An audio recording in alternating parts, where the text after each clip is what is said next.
Rina Sawayama, Hold the Girl, album review. Let's chat about it. Hey friends, what's going on? John here from What's Spinning, here tonight to chat about this latest album from Rina Sawayama. She is a singer, songwriter. She's been at it for a few years now, and very quickly she has put herself to the front of the modern pop masterminds that are really doing daring things right now. Her debut EP, Rina, what else is there to say about this? This EP is gold. Half of this thing sounded like it was destined to be on the Night at the Roxbury soundtrack, not a slight. And the other half of the songs here sounded like they would be great, themes for a new Kingdom Hearts game. Also, not a slight. It is a great EP. Now, a couple of years ago, she put out her full-length debut, Sawayama. This showed her really coming out of her shell in a big way, taking some huge risks, and so much of it paid off. This was easily one of the most compelling and well-wrote and well-performed pop albums of the year, and one of my favorites of the year. Which leads me to her second album, Hold the Girl, came out a couple of days ago. Wanted to share my thoughts on it.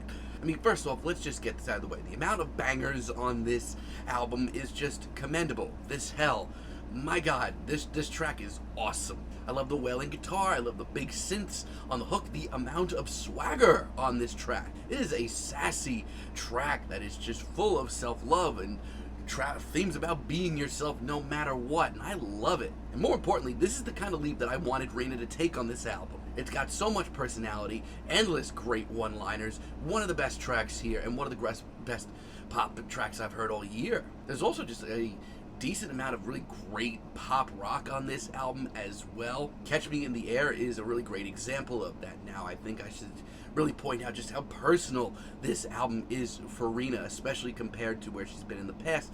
This is by far her most vulnerable and her most raw and her most incredibly human work to date. The hook here is huge. I love how airy and full of life this track is. And also, I have to point out, Rina has always kind of pulled a lot from 90s music, usually 90s dance, and we don't get that here, but this track still has a very 90s pop rock feel to it, and I love that. Holy Till You Let Me Go is just money. I love how gigantic this track sounds. This thing is damn life-affirming. A lot of these tracks here are arena-sized tracks from Rina. It's got a great throwback 90s dance beat. Her vocals are ridiculous, and also it takes some risks too, which are really a great medium for her. It's really fantastic, and it remains just as passionate and emotional and close to her heart.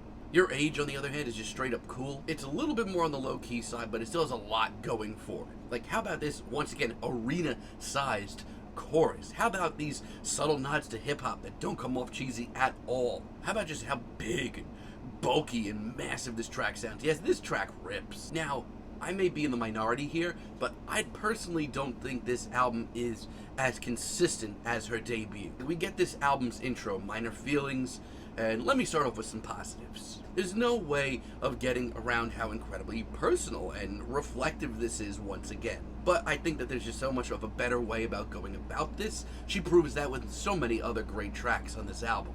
And Hold the Girl. This track was a huge single, and the title track here, I'm not into it. I mean, it's quirky and it's colorful, but it's just not really as explosive or filled as personality as so many other great tracks here. Like, I get it, not every track is going to be this massive arena-sized banger, but I don't know, this just comes off a little faceless. And we have tracks like Forgiveness that I just have very mixed feelings on. I do once again commend Rina on just how raw and how real this is. That's commendable, but the sluggish pace and this ho-hum melody, it's just, I just expect so much more. It's also just a little overblown. I really want to love Frankenstein too. I mean, I love the upbeat, hectic synth pop that we get here. That's money. But in a sea of tunes that have been just freaking Rina writing right from her heart and incredibly human, this is so unbearably goofy and cheesy and filled with cliches. I just know she can do so much better. I have a lot of the same feelings on Send My Love to John as well. Once again,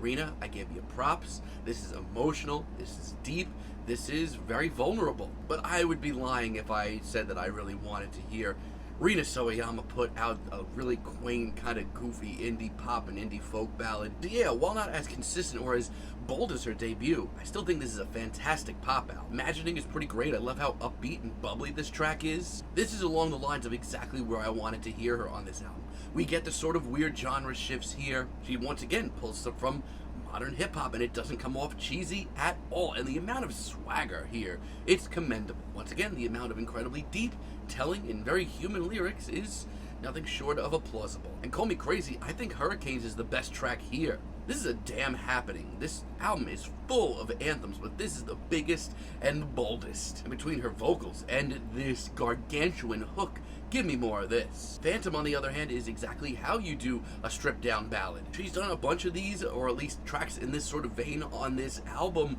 but none come off as effective as this, I don't think. It is a powerful, arena-sized ballad that actually lives up to her larger-than-life standards. A gigantic hook, wailing guitars, incredible lyrics, it's great. And she really does knock it out of the park with the finale to be alive as well. I mean, the lyrics on this album have been a major selling point and something that I've commended her on since the opening notes, but the incredible visual nature of the lyrics on this track alone make for some of the most powerful moments here. This is how you take a ballad and turn it into an anthem. This is how you take from Rina's past and show where she's going in the future. It's a fantastic finale. This overall is a very, very, very solid pop record, and while I wish it was a little bolder and maybe some of the softer tunes came off a little bit better, there are some experiments on this album that I don't care for either, and it's not as consistent as her debut. But still, Rina's one of the most interesting voices in modern pop,